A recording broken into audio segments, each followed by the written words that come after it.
Coucou tout le monde.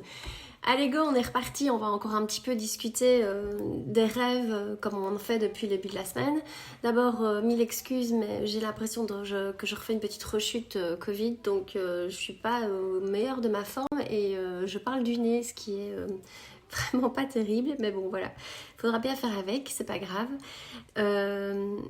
Donc voilà, comme je viens de vous le dire, je vais encore parler un petit peu des rêves aujourd'hui avec vous parce que vous êtes quand même nombreuses, on est quand même, enfin on échange en message privé tout au long de la journée et le soir aussi avec certaines, c'est vraiment très gai.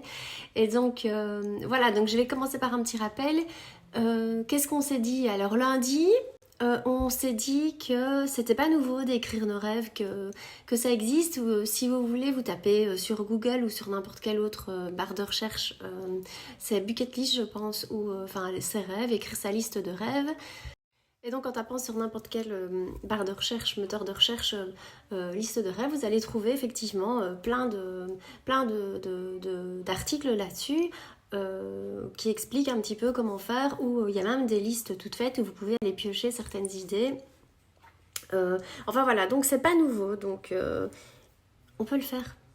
Alors pourquoi pas, faites-le, écrivez vos rêves. Moi je l'ai fait cette année et je dois dire que ça m'a fait du bien et c'est déjà pas mal. Alors on s'est dit aussi que au bout du compte, un rêve c'est quelque chose. Et ça j'insiste, qui doit vous mettre des papillons dans le ventre. Vraiment, il faut que ce soit plus que merveilleux, plus que très bien. Ça doit être fantastique, ça doit être terrible, ça doit être mortel, ça doit être ce que vous voulez, mais ça doit être dingue, dingue, dingue. Ça doit pas être juste un projet.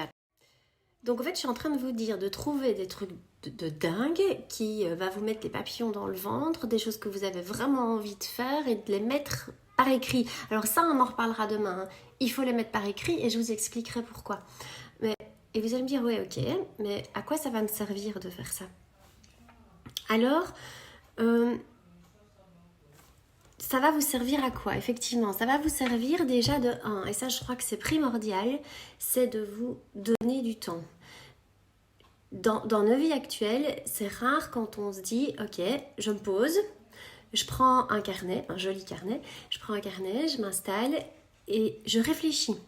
Je réfléchis à moi, à ma vie et à ce que j'ai envie de faire. Et ça, c'est déjà super. Enfin, en tout cas, moi, c'est quelque chose que j'avais beaucoup de mal à faire, de prendre du temps pour moi. Amener à vous mettre au centre de votre vie. Vous, pas votre mari, pas votre boulot, pas vos tâches, pas vos gamins. Non, vous. Qu'est-ce que vous avez vraiment envie de faire? Quelque chose que... Un truc, il faut pas passer à côté, il faut le faire. Ça.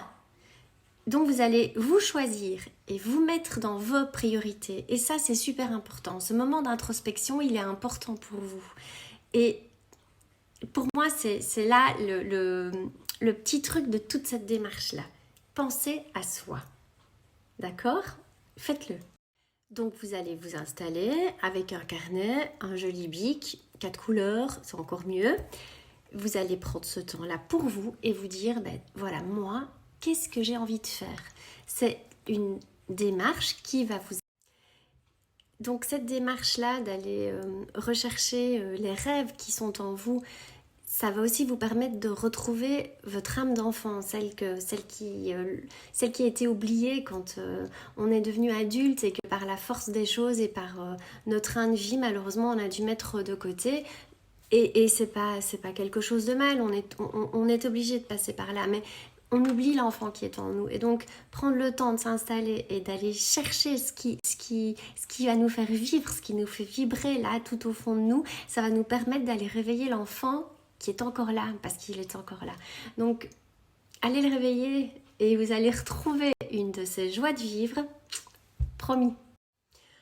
Une autre chose que le fait d'écrire de rêves peut aussi nous permettre, c'est justement ne pas passer à côté de notre vie. C'est des grands mots, mais moi j'ai pas envie de me retrouver à 60 ans ou 65 ou 70, je sais pas, et de me dire bah tiens, ça J'aurais bien voulu le faire. Ouais, mais j'ai pas eu le temps parce que j'ai eu des enfants, parce que j'ai eu un gros boulot, parce que ceci, etc. Ce sont des excuses.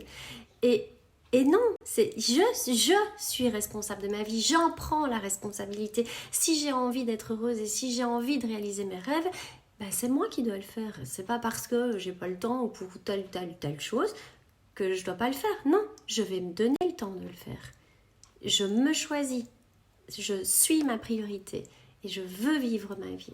Donc voilà 3 points pour moi très importants. Alors voilà, donc retenez bien, écrivez vos rêves. Écrivez les rêves qui vous donnent des papillons dans le ventre. C'est vous choisir, c'est vous donner le temps de le faire et c'est vous permettre de vivre la vie que vous avez envie de vivre. Faites-le. Qu'est-ce que je voulais vous dire d'autre? Et n'en mettez pas qu'un ou deux. Non, non, non, non. J'en ai eu des rêves hier, de très beaux d'ailleurs. Mais allez-y plus loin. J'en ai 100. 100. Ça m'a pris 4 jours, mais j'ai 100 rêves. Je suis sûre que vous pouvez aussi en trouver 100. Allez-y. Demain, je parlerai avec vous sur comment faire. Et comment essayer de les réaliser aussi. En tout cas certains, parce qu'on a vu lundi ou mardi, je ne sais plus, qu'on n'était pas obligés de tous les réaliser. Donc voilà.